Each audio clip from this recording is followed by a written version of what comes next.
un traumatisme qui continue de la hanter. Le 25 mai dernier, Ava Jamshidi et François-Xavier Ménage ont publié le livre L'intrigante Sarah Knafo, aux éditions Robert Laffont. Un ouvrage dans lequel les journalistes reviennent sur l'histoire et le parcours de la conseillère d'Éric Zemmour lors de la dernière campagne présidentielle. Devenue la compagne officielle de l'ancien polémiste, la jeune femme de 29 ans est désormais scrutée de toutes parts. Dans le livre, les auteurs se penchent aussi sur son enfance et le drame auquel elle a dû faire face lorsqu'elle était enfant, l'agression de sa mère en Seine-Saint-Denis, département où elle a grandi.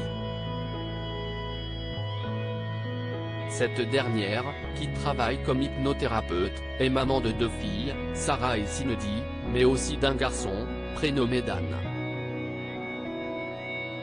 Mais alors qu'elle était enceinte de son fils, la mère de famille a été victime d'une violente agression. Lorsqu'elle a 4 ans, sa mère, enceinte de son frère, est violemment agressée en Seine-Saint-Denis, alors qu'elle est au volant. Un coup dans le ventre pour lui arracher son sac, et la vie de la famille bascule, peut-on lire dans un extrait publié par le magazine Elle. Sarah Knafo, renforcée par le drame qu'elle a vécu, cet événement tragique engendrera ensuite de graves séquelles chez le nourrisson.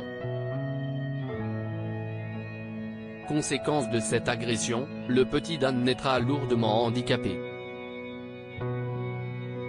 Sa mère et sa famille s'en occupent chez eux jusqu'à ses 16 ans avant de devoir le confier aux soins d'une institution. Une vie abîmée, et une mort à 21 ans.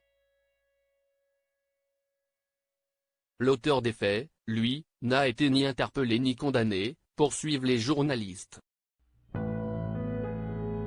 Dans une enquête publiée par Le Monde, on apprend cependant que sa mort a renforcé, chez Sarah Knafo, son tempérament de fonceuse, et un énorme appétit de vivre. Une force qui lui sera nécessaire pour permettre à son compagnon, Éric Zemmour, de remporter les élections législatives, lui qui est candidat dans le Var.